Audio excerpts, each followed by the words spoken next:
Okay, so this video is still based on the aggregate demand formula. So just as a reminder as to what formula that is, it is your consumption, so your C, plus your I, which is your investment, plus your G, which is your government expenditure, plus your net exports, which is your exports, X, minus your imports, M. Now, this particular video, we're going to be delving into net exports. It's only going to be a very, very short summary because when we're looking at international trade, that is an absolutely huge topic, and we could delve into lots of different factors. And to be honest, I could easily get lost within this topic within this video, but I don't want to do that.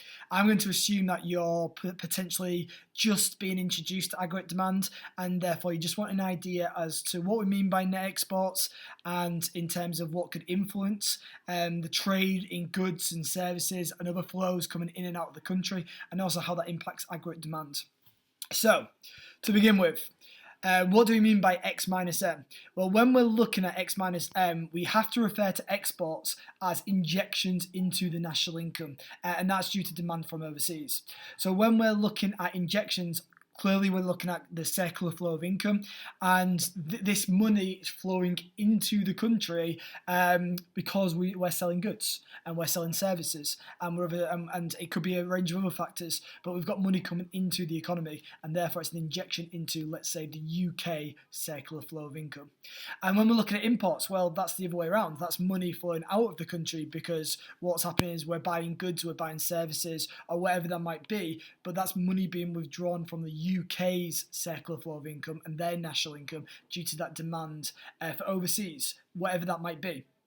So when we're looking at it in terms of how it's measured, we tend to measure our international trade via the current account. And when we look at the current account, and again, I'm not going to delve too much into the current account within this video. There'll be another video based on that. But when we're looking at the current account, we're breaking it down into four main categories. We're looking at trading goods. So that could be in terms of inputs and commodities. It could be in terms of consumer goods. It could be in terms of capital goods. But if we're buying goods from overseas, or if other countries are buying goods from us, then that's going to obviously be either a deficit or a surplus. If it's a trading goods deficit, it means we're buying more from overseas. If it's a trading goods surplus, it means more countries are buying from us. Then you've got your trading services. Now, I'll give you the data anyway, but you can probably see from the graph behind me that actually the UK is very, very strong in its trading services. And we have got a very, very healthy surplus with services, and that's because we export a lot of services. And that could be to do with financial services. So you could argue the UK and the city, London, is probably one of the most competitive financial hubs in the world. You've also got your net primary income. Now, your net primary income, I'm not going to delve into too much within this video, but that's your flow of money coming in and out of the country based on, it could be certain types of output. So you might earn a company, and that company is operating overseas, and they're generating profits, and that profit is coming back into the country. It could be in terms of maybe you're working overseas, and you're sending your wages back into the country, and there'd be wage remittances. It could be you own shares overseas, and therefore you are getting an income from dividends, and those dividends are coming back, and vice versa. So if you've got a deficit, more money is flowing out. If you've got a surplus, more money is coming in. And the final one is a net secondary income. So again, the net can be either positive, which would be a surplus, or negative, which would be a deficit. And that's to do with transfers in and out of the country. And what I mean by transfer is you're not receiving an output for it. So for example, if you've got a country that is developing and it requires aid, or maybe there's a country that has gone through a natural disaster, or it's got civil unrest, and us as a developed country with that, I suppose, that moral ability and that moral duty to give aid to that country, that would be within the secondary net income. Now, in terms of our current picture, if we're looking at it in 2020 in Q2, we had a trading goods deficit, and that's why it's in brackets because it's a minus, 2.8 billion deficit. We've got a very healthy trading service surplus of 6.3 billion. Again, net primary income and net secondary income are both deficits, with net secondary being 0.6 billion and net primary being 2.2 billion. And overall, we've got a minus 0.6 billion. In other words, we've got a current account deficit. Now, when we're looking at this deficit, it suggests that perhaps our net exports is potentially going to be negative. And what that means, especially with the trading goods and so on, we're importing a lot more of the goods than we're exporting. And there's reasons for that, and I'm going to delve into those reasons within this video.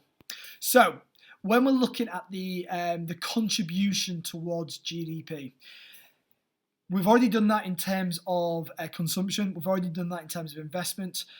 But hopefully you've seen the video on consumption, and you can remember that consumption is a massive contributor towards the UK GDP. We're a consumption-based country. But because of that, and because we consume a lot, we also have to produce those goods. And we may require inputs from abroad. And we may actually require consumer goods from abroad. And therefore, you can probably imagine that if we consume so much within this country, we're probably also going to import a lot of those goods or a lot of those inputs or a lot of those, for example, commodities. And therefore, what tends to be the case, and you look at the US and you look at the UK, and it's the same picture, if you've got high levels of consumption contributing towards GDP, you're probably going to have a high level of imports as well. Now, at the moment, between January and March of 2020, it only accounts for 3.8% of GDP. So it's a very, very low figure compared to the other components of GDP. Now, again, I'll delve into this a little bit more towards the end of the video, but what that suggests that when there's components that are changing in aggregate demand, whether that's C, I, G, or X minus M, we need to look at, well, how much of an impact is that going to have on aggregate demand? So, for example, if net exports become more negative, but we've got consumption increasing, then actually you would probably imagine that AD will still increase because of the contribution that consumption has. But we'd have to look at the percentage changes, and we'd have to look at the data to be able to justify that. Now, in terms of the reasons for the current account deficit and why that could impact net exports, first of all, there's a lot of structural factors. And we're going to delve into Margaret Thatcher's policy when she came into power, because she started to deindustrialise the UK and start moving us towards a tertiary and a quaternary sector and move away from the primary and the secondary sector. And that has had a massive impact on our trade and goods, because we're not importing as many goods anymore, we're not manufacturing as many goods anymore, so we're having to import them. It could be also because the UK is deemed to have a strong currency. The pound is often very strong. Yes, it's depreciated because of Brexit, and yes, it will see fluctuations, but generally it is a strong currency, and that can also have an impact. It could be because of our tendency and our nature to consume, as I've mentioned before, but it also, one of the reasons is because, especially during 2014 to 2016, there was some actually pretty bad foreign direct investment decisions from UK firms, and they didn't get the return that we were hoping for, and therefore our net primary income was suffered because of that. But again, I'm not going to delve too much into that. Right, so to begin with, what I'm going to do is I'm going to show you a couple of news broadcasts based on Margaret Thatcher and deindustrialisation of the UK, just to kind of show you why trading goods, it has suffered. When Margaret Thatcher was elected Britain's first female Prime Minister in May 1979, she set about smashing the existing economic order. She introduced free market policies that helped the country throw off its post-war malaise and shook up the banking world with a flurry of deregulation, making London one of the world's most important financial centres. She thought the financial services industry was an industry that could flower and blossom and create great wealth for the nation. But I think that the main point would be that she saw Britain as the bankers of the world. The mainstream of her activity was to move over to market economics and to get rid of the rust bucket legacy, which we've been trying to keep going, of old-fashioned, heavy, loss-making industry and absurd restrictive practices in public sector-owned industries as well. And she took on the profession, she took on the city, she actually believed that people should be responsible in the way they did things. And looking back, I think the main thing she did was modernise. In 1986, Margaret Thatcher pushed through a series of reforms, the so-called Big Bang, attracting international banks and foreign businesses to the City of London. What Big Bang did actually was open up the gateway for the American banks to come in and then all the international banks to come in. And we've seen in the last 25 years, London come as probably the preeminent financial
Once upon a time, Coventry made cars, thousands and thousands of them. The world's first cars were made here. Over the 20th century, Coventry made cars for royalty, high-end executive cars, sports cars, tractors, cars for the people. Some of the world's finest engineers ensured that the slogan, "Made in Coventry," really meant something. In the 1950s, 40% of the working population were working in the car factories or in associated industries. So for the 20th century, it's a major industry of the city, and the whole life of the city depended on it. Yet the giant Standard Motor Company, which became British Leyland, is no more. It disappeared years ago, and the site is now a retail park. Jaguar lost the fight for life too. This used to be its major plant. The last big manufacturer here to close was Peugeot. It moved from Coventry to Eastern Europe after 25 years in this city. People from round here are very proud of what they used to do, and because of that they're very sad about everything here that's been lost. They also have very long memories, and many people haven't forgotten that the collapse of the car industry in Coventry coincided exactly with the rise of Britain's most powerful post-war Conservative government under Margaret Thatcher. Coventry really suffered. Tens of thousands lost their jobs, and small businesses which fed off the big ones closed too. This former Labour Member of Parliament fought the cuts and lost. The same story of cuts over growth, he says, is happening again now. I think the government we had then, and I think it's repeated again now, seemed to think that you can make money by shuffling around what's already been created in the economy through service industry, where my point of view is that the real wealth is only created out of manufacturing. And what of all those skilled engineers thrown out of work? This man swapped one set of machines for another to try to make ends meet. I don't know what people do these days, because you had the big companies and they had smaller companies. You used to feed off the big companies, and quite honestly, I don't know where the people have disappeared to tell you the truth. The answer is that people do what they can for work, mostly in retail stores and the like, which provide jobs but little economic growth compared to industry. The one remaining car maker here, which makes black cabs, has outsourced production to China. Had Coventry been in Germany, its car industry would surely never have been allowed to fail like this. This place feels like a perfect example of how British industry is becoming a museum piece. Lawrence Lee, Al Jazeera, Coventry. Watching the videos, you'll probably be able to see how the UK has experienced some major structural changes in the last 30 years. And yes, it's had its negative consequences, and yes, it's caused structural unemployment, because you can imagine if you're closing mines, mills down, and you've got people working in those mines and mills all their life, they're at the age of 55, for example, what are they going to do? Are they going to retrain? Is it going to be easy? And that obviously causes structural problems. But within this video, I'm not going to delve into that. All I'm going to look at is actually how it's impacted international trade.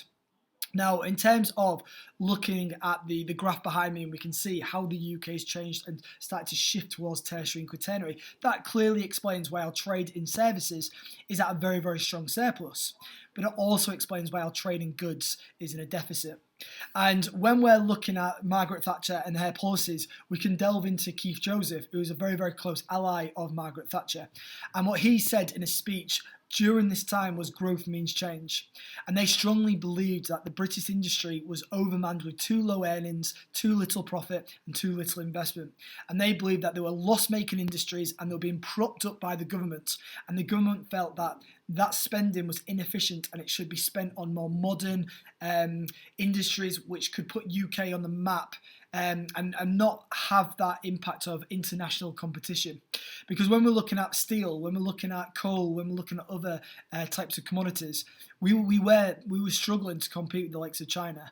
And what Margaret Thatcher wanted to do, and you may have your arguments and you may have your beliefs about how she did it and the consequences of what she did, but what she wanted to do was she wanted to put a greater focus on other sectors which would make us much more internationally competitive.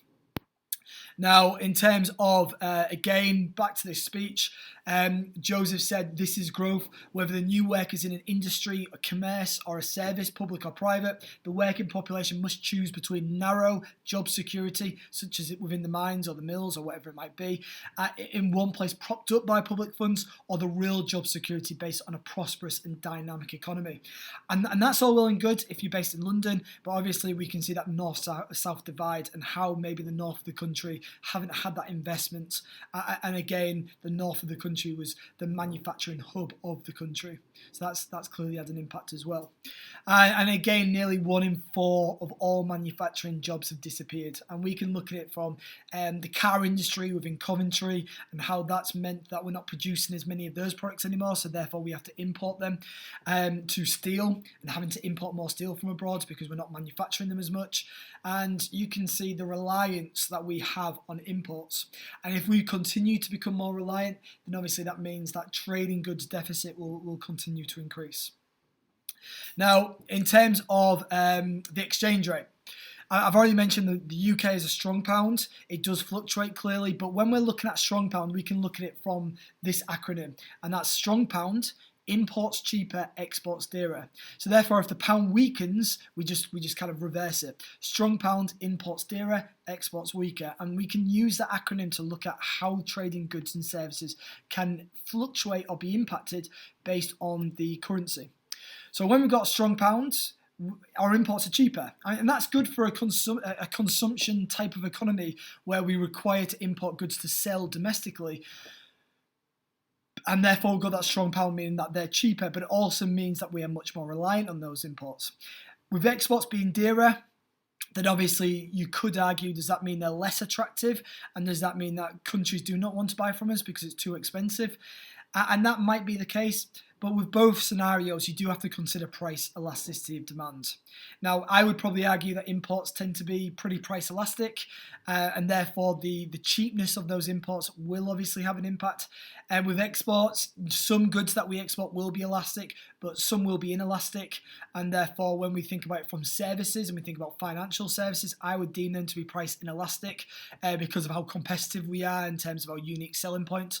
And therefore, actually them being dearer, it shouldn't have that much of an impact, and it should bring in more sales value.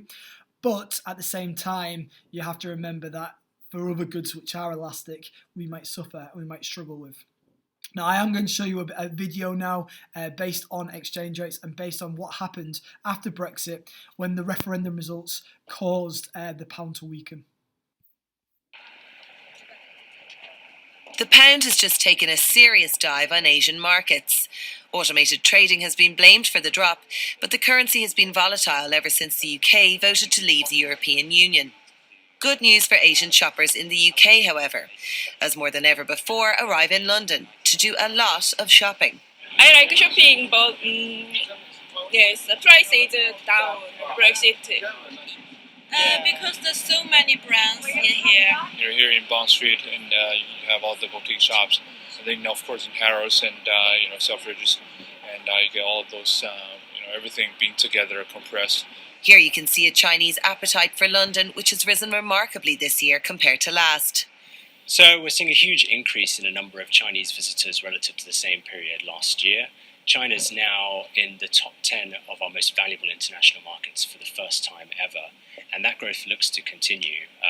Forward bookings for flights from October to December are 24% up versus the same time last year, so really encouraging news for the UK economy. The reason for the surge in visitors from China, it can be boiled down to one thing. A weaker pound means foreign money now goes further. Great news for high street retailers, who are now doing all they can to capitalise on Britain's lower market exchange rates. At the Hippodrome Casino in Soho, the business structure is built around the Chinese, who make up a third of gamblers. Well, the Chinese gamblers have always been a really important part of English casinos, and as such, we've got Chinese-speaking staff. All the literature's in Chinese. We celebrate all the events. And being situated here, right on the corner of Chinatown, we are in a perfect location for it. And we took it seriously from the start. We even had the whole building feng shuied and respected all those sort of traditions. The strength of the pound may well change again soon, but this Asian spending trend looks set to continue. Right, so the final part of this video, I'm just quickly looking at consumption again, because when we're looking at consumption, it is one of the major reasons why we've got that current account deficit, because our domestic consumption, we require the inputs, we require the goods from abroad at times. Not always, but the majority of the time we do. But at the same time, when you're looking at C plus I plus G plus X minus M, you also have to remember the contribution towards GDP and the changes in those factors. If you've got a situation where, yes, net exports has become negative and all the others have remained the same, and we've got that maybe a multiple choice question where it's ceteris paribus, then yeah, AD will fall and it'll shift to the left. But if we've got a situation, and maybe it's like an explain style or a 25 marker, or you've got a case study in front of you, and it shows that consumption is rising at the same time as the current account deficit is starting to widen, then actually it might be that AD is actually increasing because of the contribution of consumption and how important it is to the overall figure of AD. And in that case, you have to kind of decide, yes, there will be a disequilibrium of the circular flow of income, but if consumption drives investment, and consumption is rising, and investment is an injection into the circular flow, and that might be that, yes, we might have a disequilibrium of net exports with greater withdrawals of imports, but the other factors of AD is much stronger compared to that, and therefore AD still rises. So you just have to consider the situation and read the question very, very carefully.